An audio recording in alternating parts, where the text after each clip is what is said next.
Bonjour, bienvenue dans une de mes nouvelles interviews où j'ai l'honneur de recevoir Evelyne Joss aujourd'hui. Alors, je tenais à parler d'un sujet qui me tient à cœur et dans lequel je parle beaucoup, en tout cas dans ma pratique, qui est la théorie polyvagale. C'était quelque chose que j'ai découvert récemment et qui vraiment pour moi a été une révélation. Donc, je suis très contente aujourd'hui d'avoir Evelyne Joss, qui est justement une des spécialistes du sujet en France, enfin en langue française en tout cas. Et donc, Evelyne est psychologue clinicienne à l'Université de Bruxelles. Elle est également chargée de cours à l'Université de Lorraine, à Metz exactement. Elle est formée en hypnose ericksonienne, en EMDR et en EFT. Et elle pratique en tant que psychothérapeute en libéral. Alors, elle a écrit de nombreux livres, dont je vais vous dire les titres. Elle a écrit Le pouvoir des histoires thérapeutiques, l'hypnose ericksonienne dans la guérison des traumatismes psychiques, intervention humanitaire en santé mentale dans les violences de masse, le traumatisme psychique chez le nourrisson, l'enfant et l'adolescent, et le traumatisme psychique chez l'adulte. Elle est également formatrice en hypnose et en psychotrauma et elle va nous expliquer justement pourquoi la théorie polyvagale est très importante dans ce cadre-là. Et voilà, je remercie beaucoup Evelyne d'avoir accepté mon invitation. Bienvenue Evelyne. Bonjour, merci à toi de m'avoir invitée. Alors, je ne dirais pas que je suis une spécialiste de la question en langue française, mais c'est vrai que j'ai une grande passion pour la théorie polyvagale. Oui, en effet, parce qu'il y a peu de... Enfin, il y en a quelques-uns, mais en français, j'en ai trouvé pas énormément. Donc voilà, j'étais ravie de tomber sur ton YouTube que je donnerai à la fin et sur son site internet qui en parle, voilà, en langue française. Donc merci. Est-ce que tu peux justement nous expliquer un petit peu de quoi il s'agit quand on parle de théorie polyvagale? Oui, alors c'est un modèle théorique et c'est un modèle théorique qui décrit les réactions graduelles de notre système nerveux autonome en réponse au niveau de risque qu'il détecte dans notre environnement. Donc le système nerveux autonome, c'est un système qui fonctionne sans que notre pensée intervienne, sans que des processus cognitifs interviennent, et il prend donc en charge tout ce qui est de l'ordre de notre survie, donc aussi bien manger, digérer, les battements cardiaques que notre sécurité. Et donc ce système nerveux autonome va réagir en fonction du degré de sécurité ou de danger dans notre environnement. Donc l'environnement peut être sûr, il peut être dangereux, et puis il peut aussi être extrêmement dangereux et mettre notre vie en péril.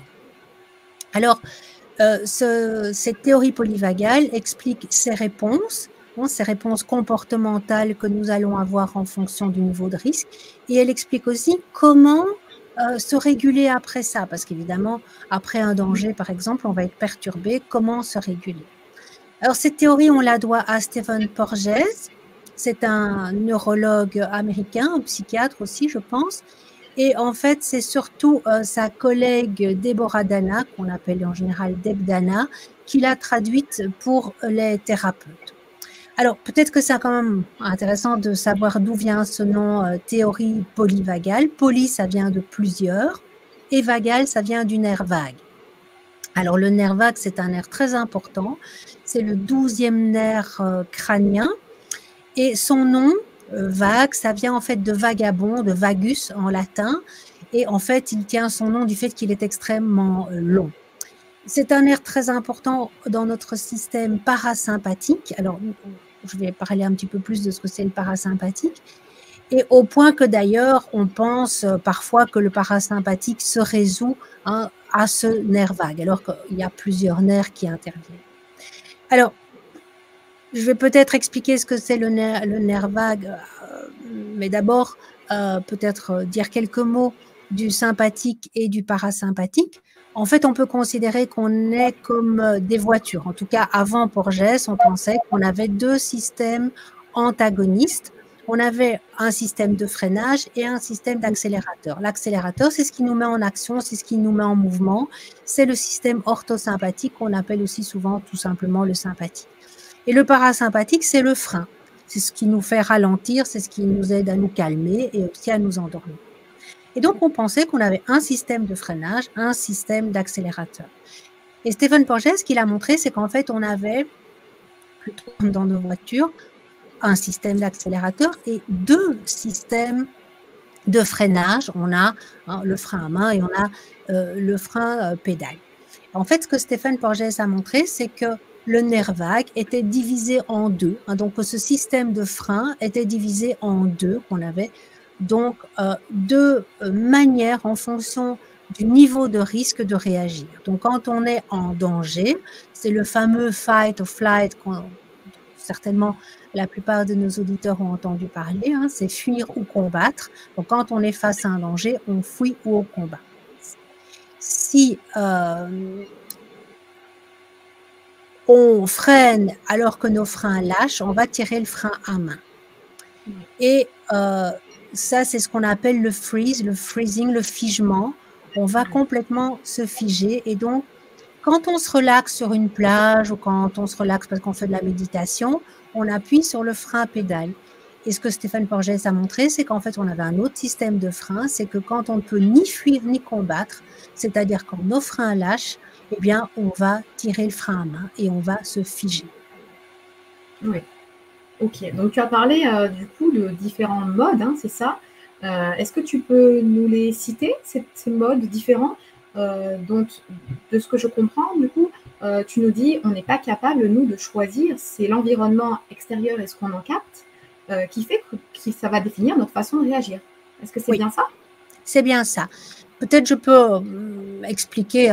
En fait, si on est sur une plage au soleil, qu'on est en train de se détendre, notre système nerveux autonome perçoit que nous sommes en sécurité. Et donc, à ce moment-là, on va avoir le plus grand éventail de ressources mentales, émotionnelles, mais pas physiques par contre. C'est-à-dire, on ne va pas avoir beaucoup d'énergie, mais on va être créatif, on va être très empathique, on va être ouvert à l'autre.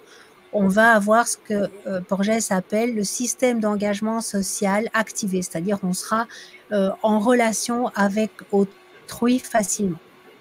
Si maintenant on va faire un jogging sur la plage, là on a besoin d'appuyer un peu sur l'accélérateur, mais on est toujours très calme, très cool. Et donc là, on est toujours dans ce qu'on appelle le mode ventral. Donc quand on est sur la plage relaxé, on est en mode ventral, c'est-à-dire que c'est la branche ventrale du nerf vague qui est activée. Donc, c'est le frein pédale, si je puis dire. C'est le frein confortable qui est activé. Donc, si on se met maintenant à courir, on a besoin d'énergie, mais on reste toujours très calme. Donc, c'est, je dirais, le mode ventral qui domine, même si on a le système d'accélérateur qui est un petit peu activé.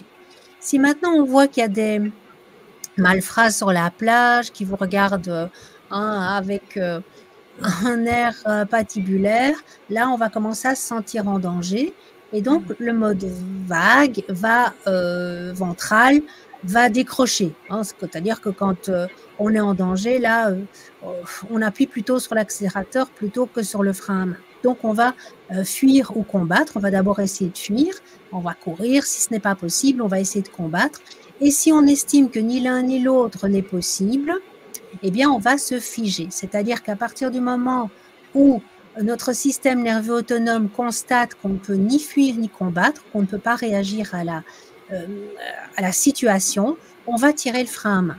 C'est-à-dire qu'on va tomber à ce moment-là sur le mode qu'on appelle dorsal, donc sur la branche dorsale du nerf vague.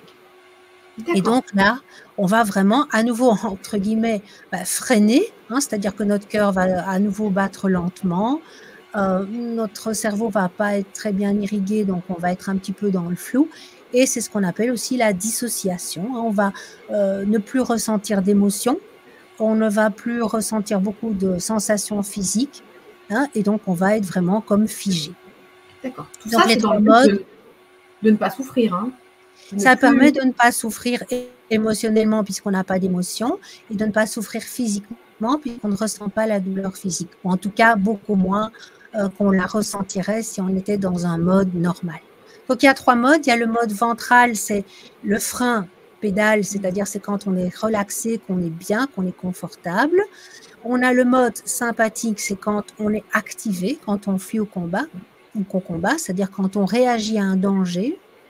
Et le mode dorsal, le vague dorsal, c'est quand on ne peut plus réagir à un danger, donc on est face à un danger, mais qu'on ne peut pas réagir à ce danger. À ce moment-là, on se fige. D'accord. Euh, alors, en quoi, du coup, cette découverte, selon toi, ça a changé la gestion, justement, de tout ce qui est psychotrauma, de tous les traumatismes que tu rencontres? Alors, je Ouais. trouve que pour le thérapeute, ça permet de mieux comprendre où la personne en est, hein. Par exemple, si on a une personne qui nous parle un peu comme ça, sur un mode monocorde, sans nous regarder, hein, en détournant le regard, souvent avec une économie de mouvement, donc sans beaucoup bouger, on peut se dire qu'elle est dans le dorsal. Ça veut dire qu'elle ne se sent pas en sécurité. Alors, bien sûr, dans notre bureau de consultation, elle l'est. Ça veut dire que ce qui est réactivé, c'est une réponse conditionnée, c'est-à-dire que pour une raison ou une autre, la personne ne se sent pas en sécurité alors qu'aujourd'hui, elle l'est. Donc, ça nous permet de savoir si une personne est par exemple dans le mode dorsal ou au contraire si elle est agitée, si elle bouge tout le temps. Et donc, ça nous permet de mieux savoir quels sont ses besoins éventuels. Par exemple, si elle est dans le dorsal, ça va être de la remobiliser très doucement. Moi, je parle souvent de la walking therapy, c'est de sortir du bureau, d'aller marcher, de la remettre en mouvement, mais un mouvement lent.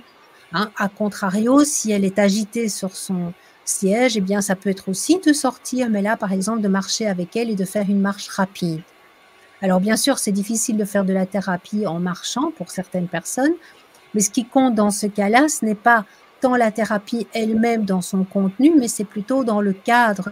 C'est-à-dire que c'est apporter à la personne la sécurité dont elle a besoin, qu'elle sente qu'elle perçoive qu'on comprend ses besoins. Et puis, ça va nous permettre de retourner après dans le bureau et d'entamer un travail. Alors, ça ne va pas se faire nécessairement tout de suite. Pour la personne, ça permet aussi de comprendre qu'en fait, son système nerveux autonome, ce n'est pas elle qui décide, c'est quelque chose qui la dépasse quelque part. Et donc, on a souvent des gens qui viennent et qui disent « j'aurais dû réagir, je suis honteux, je me sens coupable de ne pas avoir réagi, de m'être laissé faire ». Et donc là, on peut leur expliquer en fait que ce système nerveux autonome, c'est lui qui décide parce que réfléchir dans une situation de danger prendrait trop de temps. On parle de la voie lente, hein, quand on parle de la voie qui est celle de la réflexion.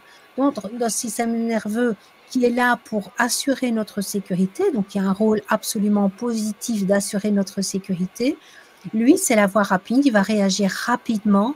Et donc, c'est important pour la personne de comprendre que c'est quelque chose qu'elle n'aurait pas pu faire autrement. Ce n'est pas de l'ordre du décisionnel. Donc, je trouve que c'est aussi un merveilleux outil pédagogique parce que ça permet d'expliquer aux personnes. Ça permet aussi, une fois qu'elles ont compris ça, de repérer, elles, pour elles-mêmes, en dehors aussi de la consultation, dans quel mode elles sont. Donc, ça s'apprend évidemment avec le thérapeute et aussi, du coup, de savoir aussi, de repérer qui lui fait du bien, de quoi elle a besoin en fonction de son état.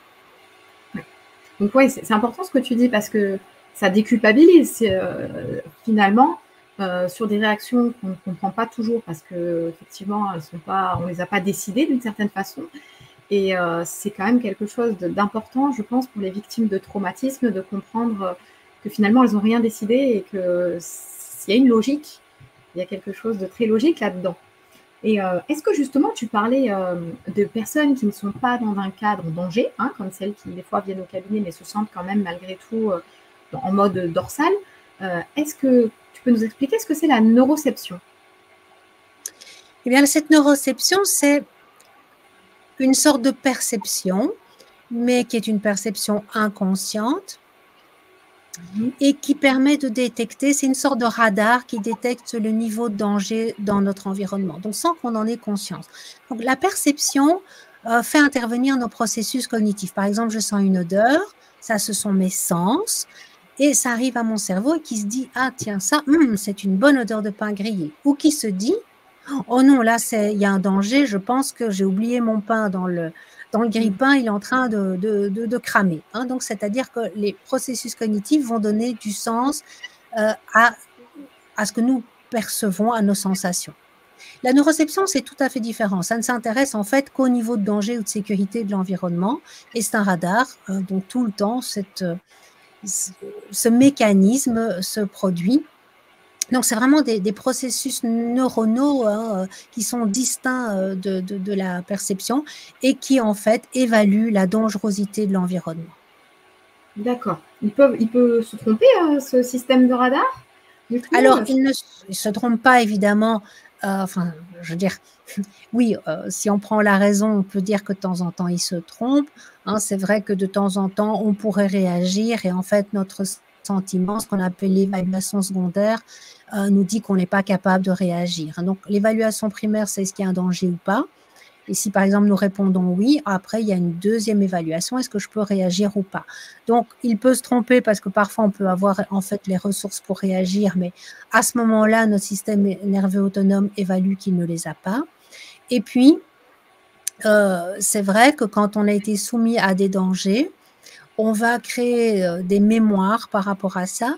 Hein, et donc, ça va aussi créer des espèces de réponses conditionnées, c'est-à-dire que dans certains cas, eh bien, l'évaluation primaire devrait être non, il n'y a pas de danger, et notre système nerveux autonome qui a été, je dirais, entraîné par, comme un grand sportif, par des expériences traumatiques, par exemple, eh bien, va interpréter certains éléments comme étant du danger. C'est ce qu'on appelle les déclencheurs. Par exemple, dans le système, dans le trauma, eh bien, si je prends les attentats, par exemple, on a beaucoup de personnes qui vont être déclenchées par les bruits. Donc, si j'entends, je ne sais pas moi, mon voisin qui claque le coffre de sa voiture, eh bien, mon système nerveux autonome peut détecter ça comme un danger parce qu'il a subi un réel danger antérieurement où le bruit était quelque chose d'important et donc il va interpréter ça comme un danger. Donc c'est vraiment des réponses conditionnées. D'accord. Donc il ne se trompe jamais dans le sens où il fait ce qu'il peut et au mieux qu'il peut pour nous aider à rester en vie, mais que dans certains cas, dans les situations de danger réel, on peut parfois avoir les ressources, mais à ce moment-là, dans l'emballement, il trouve qu'on n'a pas les ressources et on va tomber par exemple dans le dorsal. Et ensuite, si on a vécu un danger réel, un ou plusieurs, une série de dangers réels, eh bien, après, on peut avoir des réponses conditionnées qui fait que même cette évaluation primaire, est-ce que c'est un danger ou pas, eh bien, notre système nerveux autonome va répondre de façon erronée, va répondre oui, c'est un danger. D'accord. Tu parlais tout à l'heure de justement certaines personnes que tu vois arriver dans le cabinet qui ont le regard baissé. Est-ce que justement, comment ça joue sur nos liens sociaux, cette théorie polyvagale? Comment notre système nerveux autonome, il interfère avec nos liens sociaux? Alors, bon, tu connais probablement, et nos auditeurs aussi, les théories de l'attachement. Hein, donc, en fait, un enfant, quand il naît, ne peut pas se réguler émotionnellement lui-même. Il n'est pas autonome, évidemment, physiquement. Il ne peut pas s'en sortir seul dans la vie physiquement, mais il ne peut pas s'en sortir non plus au niveau de sa régulation émotionnelle. Donc, quand il est perturbé, qu'il a froid, qu'il a mal, qu'il a peur, peu importe, il va pleurer, il a besoin d'être régulé par quelqu'un d'extérieur. Donc, en fait, c'est inscrit depuis toujours en nous, ce besoin de l'autre. Ce besoin de l'autre, en fait, il va s'exprimer quand nous sommes perturbés encore dans la vie de tous les jours, même si après, en tant qu'adulte, on apprend aussi à se réguler seul, mais on voit que dès qu'on a un souci, qu'est-ce qu'on fait? On parle à ses amis, à son conjoint, et même quand on est face à un grand danger, on crie parfois maman, alors que parfois, maman est décédée depuis 15 ans. Donc, c'est quelque chose, ça, c'est quand même important de dire que là, le besoin de l'autre, il est là. Et il est là aussi en tant que régulateur. Hein, c'est-à-dire que en fait, notre premier besoin quand on est face à un danger, c'est d'aller vers autrui. D'ailleurs, souvent, ce qui se passe quand on est face à un danger, c'est qu'on regarde autour de soi pour voir s'il y a quelqu'un qui peut nous aider. Hein, donc, on attend parce que nous sommes des êtres humains et que donc nous ne sommes pas des îles, nous ne vivons pas seuls, on vit en société. Alors, donc ça c'est important de comprendre que l'être humain, il est câblé en fait pour être en relation avec autrui. Mais c'est clair que si par exemple dans mon évaluation c'est non, je suis seule sur la plage, donc je dois courir très vite parce que personne ne va venir m'aider par rapport à ces malfrats, à ce moment-là, c'est clair que je ne suis pas dans l'empathie, je ne suis pas dans la relation à l'autre. Hein. Si, je ne sais pas moi, à ce moment-là, j'ai l'information qu'un de ces malfrats a une enfance malheureuse, en fait, je m'en fous. Hein. C'est-à-dire qu'à ce moment-là, seul compte la survie, donc seul compte fuir ou combattre. Ouais. Donc, pour pouvoir être en relation, soit on est en danger ou on est perturbé, on est dérégulé émotionnellement et on va vers l'autre, soit on va vers l'autre pour justement avoir ces relations sociales. Hein, donc, j'ai envie de dire des relations apaisées. Ouais. Donc, ce système d'engagement social, il n'est possible que lorsque nous sommes en sécurité. Hein, donc, quand on est en danger, c'est pour trouver de l'aide, parce que c'est la première aide qu'on cherche, comme l'enfant, c'est la première aide qu'il cherche, c'est d'être sécurisé par les adultes. Donc, ça reste à adultes également. Mais donc, pour être vraiment dans l'empathie, dans la compréhension par autrui, dans le discours, le dialogue, eh bien, nous devons être avec ce sentiment de sécurité.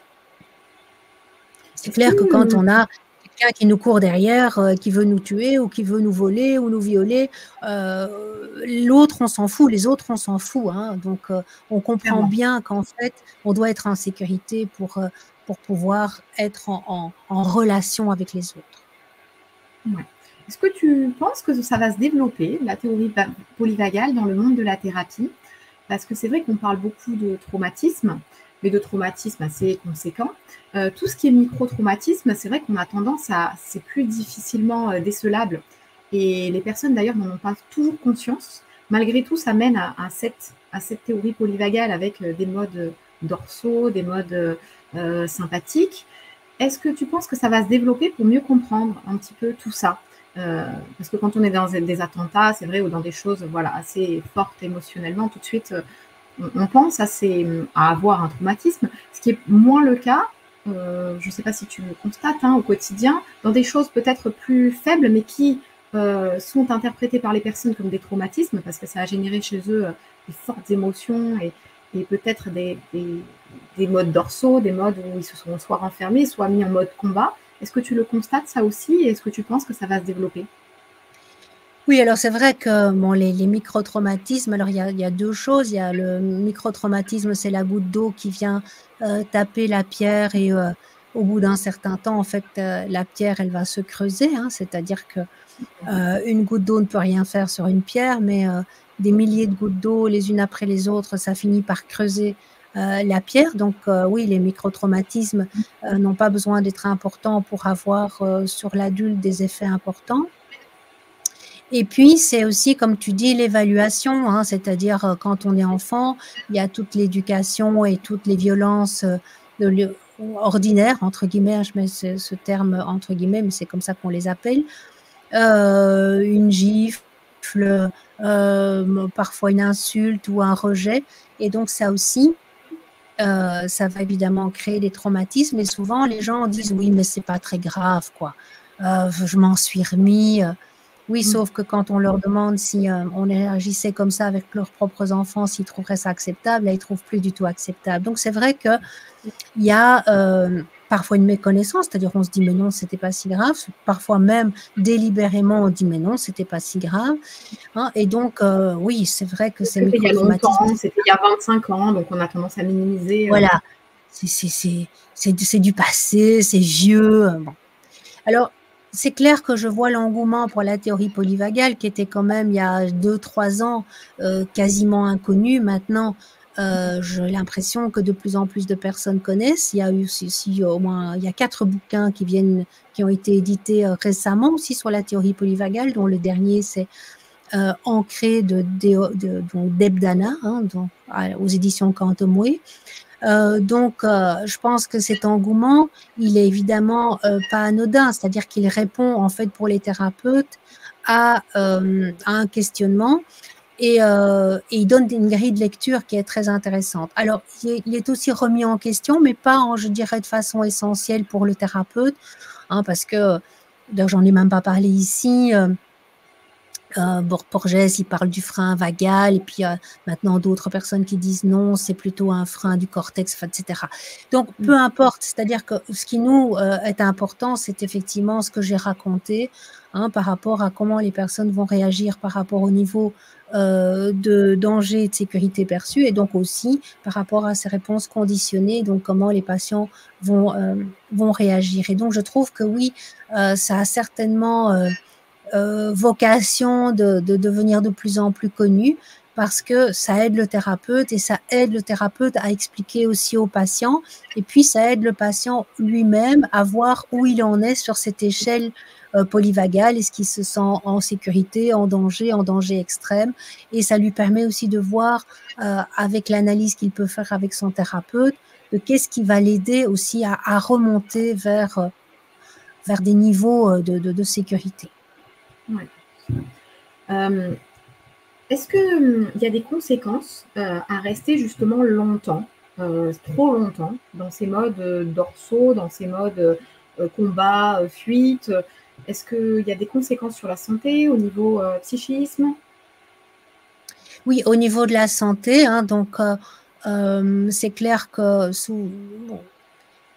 souvent, en tout cas, les modes dorsaux, ce sont des traumatismes complexes, donc ça a été des traumatismes répétés sur une longue période, ou ce qu'on appelle aujourd'hui plus volontiers les ACE, donc Adverse Childhood Experiences, donc des expériences adverses de l'enfance qui ne sont pas nécessairement traumatiques au sens de ce qu'on entend généralement par traumatisme, mais plus que ce que nous avons dit sur les microtraumatismes. Ça peut être aussi des choses comme le divorce des parents, une maladie mentale comme une dépression d'un parent, une maladie grave comme un cancer. Donc, c'est-à-dire où les besoins des enfants ne vont pas nécessairement être respectés. Et donc, tous ces événements-là, en fait, vont faire effectivement que le système nerveux autonome va être activé d'une façon ou d'une autre, donc ou dorsale ou sympathique. Et donc, effectivement, ça a des effets sur la santé physique. On a plus de maladies, notamment des cancers, diabète, plus de maladies cardiaques également. On va aussi avoir plus de troubles du comportement, comme par exemple des comportements addictifs, toxicomanie, alcoolisme, plus de comportements aussi, de troubles du comportement alimentaire. Donc, on sait que plus les personnes ont vécu de trauma, plus elles vont avoir d'obésité. Et donc, plus les personnes ont vécu de types d'événements, et plus on va effectivement avoir des risques par rapport à la santé physique, par rapport à des problèmes de comportement. Et bien sûr, évidemment, ça, on le sait depuis longtemps, au niveau psychologique, puisqu'on va avoir plus de dépression, plus de troubles anxieux, plus aussi de tentatives de suicide, donc plus de décès prématurés. Donc oui, c'est clair que ça a des répercussions sur toutes les sphères en fait de notre santé. En plus, quand on est tout le temps sur le sympathique, on est plutôt agressif, et donc ce qui n'est pas vraiment top pour les relations, c'est-à-dire c'est des personnes qui peuvent être pas très agréables à fréquenter nécessairement. Même chose dans le dorsal, parce que les personnes qui sont dans le dorsal, elles nous paraissent molles. Ce sont des personnes, elles vont tout le temps répondre « je ne sais pas ». Tu veux aller au resto italien ou au resto thaï, elles vont dire « je ne sais pas ». Je prends un bête exemple comme ça, mais pour dire que c'est des personnes dans le dorsal, on n'a pas beaucoup de capacité de réflexion, donc ce n'est pas non plus l'idéal pour entretenir des relations de qualité. Donc, oui. Voilà, c'est toutes les sphères de notre vie qui peuvent être impactées quand on reste dans des modes dorsales ou sympathiques. Alors justement, est-ce que tu aurais quelque chose à nous conseiller pour qu'est-ce qui aide à retourner dans le mode ventral? Tu parlais tout à l'heure, par exemple, que toi, tu faisais la thérapie en marchant. C'est génial, je trouve, voilà, cette thérapie. Est-ce que tu as d'autres choses que tu conseilles, toi, dans tes séances pour aider les personnes, en plus de la thérapie, à retourner vers ce mode sécuritaire?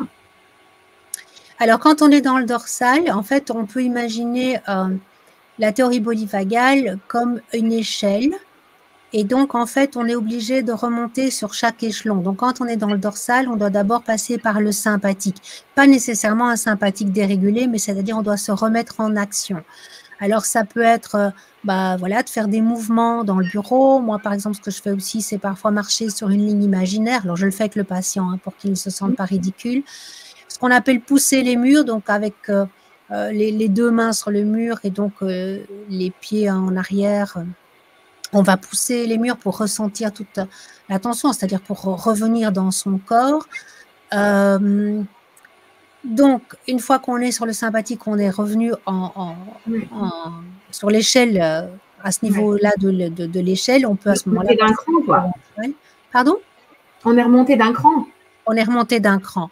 Et si on est dans le sympathique dérégulé, bien là aussi, il faut remonter sur l'échelon juste au-dessus, hein, qui est le sympathique régulé. Donc là, ça va être souvent par une décharge d'énergie, hein, qui peut, par exemple, comme je disais, aller faire une petite marche rapide. Alors, ce qui est important, et donc après, on peut parler du ventral, par exemple, là, évidemment, tout ce qui va être… moi, je fais de l'hypnose, hein, donc c'est clair que c'est tout à fait adéquat.